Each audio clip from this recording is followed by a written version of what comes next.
So we recently learned that Tori Bowie passed away, but we didn't know the circumstances of her death until earlier this week. And she passed away due to pregnancy-related complications. She went into childbirth and she was alone and she passed away. And so we're gonna talk about it because we need to talk about so many of the pregnancy-related deaths that happen for Black women. And I have an amazing panel here to help me out with this really important discussion, difficult discussion, and one that everyone should care about, but it feels like no one cares about it but Black women. So we have Dawn Montgomery and Shalise Manza-Young. Thank you and welcome to the show. Hey, so let's everybody. get into it. It's hard because it's like, when you first heard, let's go back a little bit. Dawn, when you first heard that Tori had passed away, what was your initial reaction? Because there were no details provided. So, I actually was initially concerned. I was like, oh, God forbid, I hope she didn't die by suicide. Because a lot of times when it first comes out that someone passes and they don't reveal anything, it sometimes can be that. So I was just like, I wasn't expecting this though. Right. I think my initial reaction was, how? And I hate to be that person, but someone who followed her career from Southern Miss, she's from the South Mississippi, and became an Olympian, and all of the things that most of us young Black women in South Mississippi were looking forward to becoming or being. It was like, okay, how? Because this is someone who was 32 years old. She was young. We didn't know that she was pregnant, that wasn't publicly known. And so when the details eventually came out, I think initially for me, I started feeling really, really sad just because I started seeing the messages, right? And some of the things that were being said on social media. And I pointed this out again after the actual details came out earlier this week, because it made it seem as if she committed suicide. And then there were anti-vaxxers online trying to say that she possibly died from vaccine-related complications. And that's very frustrating because, yet again, even in death, no one's listening to a Black woman, right? Even in death, no one's taking our death or our issues seriously. It's almost as if it's just a running joke, and it's not fair to her. And I'm very, very, very heartbroken about finding out these details. And I broke down when the real details came out about her pregnancy because of my own story and how I've worked with Black women's health imperative and talked about overcoming racial bias in healthcare. This is something that is it's literally something that I think our president and vice president should really take a lot more seriously. And I feel as if it shouldn't just be Black women just talking about this. Yes, it's important to uplift our voices and amplify our issues and our experiences with this, but it's who else cares about our well-being? Who else cares about whether or not we die alone? Who else cares whether or not, if we say we're in pain, that you hold us over for at least 48 to 72 hours to monitor us to make sure that we're okay? Who else cares? Yeah. Shalise, one of the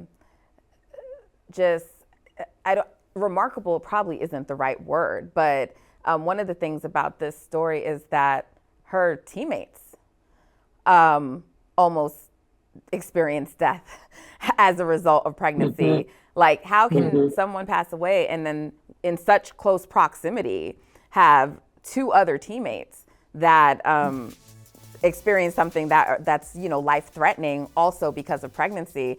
That it shouldn't be like this. It should be like an anomaly. It should be once in a blue. And in such a close sector of people, they also had their own scares. That was the thing that was, it was just incredible. Allison Felix, who prior to her daughter Cameron being born was pretty private. She wasn't really out in the public eye that much, not for somebody as successful as she was as a track and field athlete.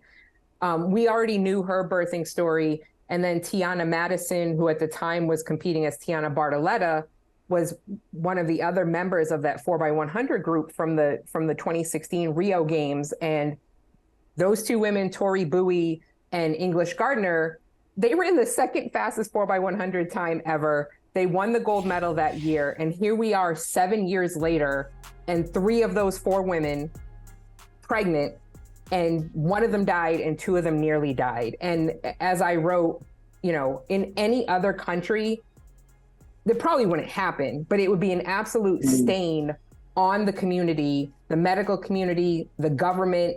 It would be an absolute stain. In any other country, if 3 out of the 4 women on a championship relay team nearly died in childbirth, one of them ultimately dying in childbirth, it would be fixed instantly. But this is the United States, and this is a uniquely American problem. The data shows that the maternal mortality rate in the United States is far worse. It was worse before COVID, and it's only gotten worse in this country since COVID.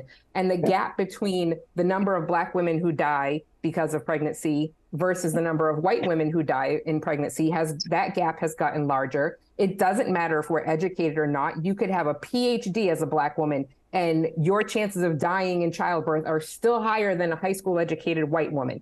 It's such a disgusting, disturbing, but eminently fixable problem. And that, of course, is what brings it back to, it's a United States issue. Lauren Underwood, a representative from Illinois, 2 years ago, introduced something called the Momnibus Bill. It would allocate $1 billion for 7 or 8 key areas to help lower, specifically in the Black women's community, Black women, to help lower that number for Black women specifically. But of course, all women would benefit, all pregnant people would benefit. Has it been passed yet? No, of course not. Zena, there were some other details that got revealed about this story that were also alarming. She only weighed 96 pounds, reportedly, before her death, which I know she was small. We understand she's an athlete, but that just seems, I don't know much about the care she was under. There's some reports that she had some, concerns about hospitals, but she was alone. There's allegedly reports about maybe relationship issues. I don't know that this is actually relevant to the story, but they're talking about the fact that she's bipolar. So there were a number of things just coming out that I don't think many of us knew. I didn't know about her. And I just wonder if there was something else going on or other things at play, during her pregnancy.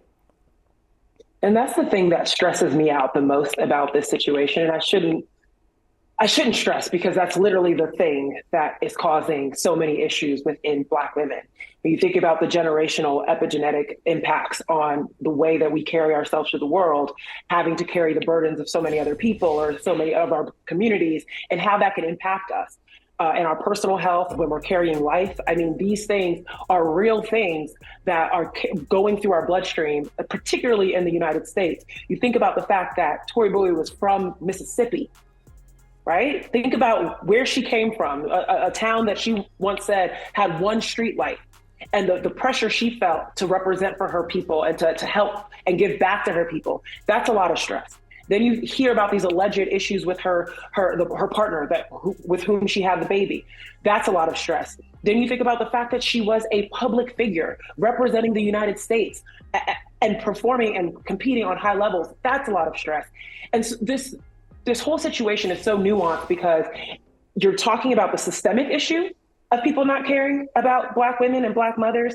You're talking about the communal issue of where were the people around her that, could have been checking on her, should have been checking on her. And you don't want to assume anything, right? Because you don't know what people had access to or what people knew or what we didn't know, et cetera. But it just shows you just how interlaid all of these issues are and how complex and nuanced all of this is. And the only thing that really comes to mind when I'm hearing Shalise talk about passing legislation, and Dawn as well, I just recently watched the Brooke Shields story. That's on Hulu. And I really admire, I still vividly remember this as a young person, Brooke Shields going on Oprah, and for the first time publicly talking about postpartum depression and how she didn't want her baby. And the audience was like, what? But she sold a book where she explained all of this, made millions. She was able, and they say this in the documentary, she was able to get a law passed in which millions of dollars were earmarked to be able to help research around postpartum depression. And I'm just wondering, we have seen prominent figures, Allison Felix, Serena Williams, what is it going to take for these huge these huge figures that are supposed to represent not only the best of our country and the best of our athletic competition, but also the best of our fitness and our health and all of the things that you're supposed to have in order to carry life. What is it going to take before our government steps up and says the healthiest among us are still dealing with these issues? The most educated among us are still dealing with these issues. Let's do something about it. I don't know what the answer is other than work being done from a systemic perspective to make this important. Yeah, I think. Oh, go ahead, Shalise. There were reports, Tori's longtime agent spoke with the New York Times and spoke with CBS Morning News this week.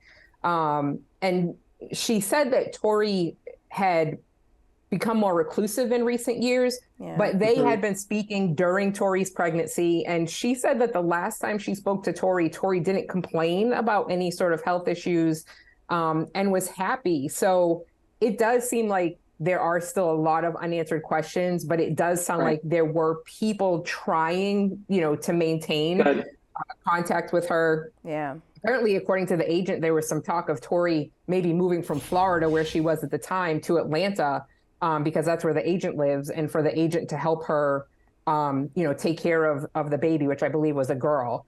So it's, as you said, Zena, it's just there's so many things woven into this. But there is it can be fixed. There can be steps in that maybe we don't eradicate it entirely. That you have to, the medical community has to start including Black people into the medical, testing that they do. I saw there was a study released earlier this year. I think it was led by Temple University, and it's a small study of women, but they think that depression shows up very differently in Black women than it shows up in other women. But because nobody's ever studied how we deal with it and how we look at it, then it's just now coming to light that this is what it is, that Black women, because there is so much pressure on us, you mentioned all that pressure, we internalize all that, and how depression looks for us isn't just, oh, we're kind of sad, right? Because in a lot of ways, for far too many of us, we don't have the luxury of being like, I feel awful today. The black cloud has completely enveloped me. I need to just take the day off and let the cloud dissipate a little bit. Many of us don't have that luxury. So, there's so many steps, but again, you mentioned Serena. Beyonce had preeclampsia. This is that's right. That's right. Yeah. So many. That's right. I literally on mouth Beyonce. Like when you have someone like Beyonce that has gone through these things, it's just one of those things where it also humanizes who they are too. Because someone like myself or someone who's watching this who has their own story, we are just as well as important as these people, but at the same time, the resources that they have, we may not have access to. And so it's very hurtful when you hear these stories and the people that you've either followed throughout their careers, you're fans of, even if you're not a fan of them, they look like you. You can relate to them. You want to make sure that the next Black woman or somebody standing next to you is going to be fine. And it's just very frustrating that for us, no one's trying to really get down to what the actual issues are for us and really listening to us. Because when we're in pain, we're in pain. When we're hurting, we're hurting. When we need medicine, we need medicine. We're not doing that to get high off of anything or anything like that, because I've heard that personally. So it's very, very hard. Guys, this is a discussion, obviously, that needs more time than we can give it. But I'm so thankful you all came on to talk about it. I think the thing that hurts my heart the most is that she died alone. And I think of the way that we can lead busy lives and for days, maybe not just talk to a family member and they send the welfare check, but it can happen so easily. And it's not because you don't have people around you who love you, but our lives are so busy. So we say this when people pass, check on your loved ones, but just sending all the love to Tori and her family. And we got to do better for Black women. We got to do better. Thanks for tuning in. We'll be right back. Hey, thank you for watching Brother from Another. If you haven't hit that subscribe button, go ahead and do that now. Don't forget, you can catch us 3 to 4 weekdays on PeacockTV.com and on Sirius XM Channel 85.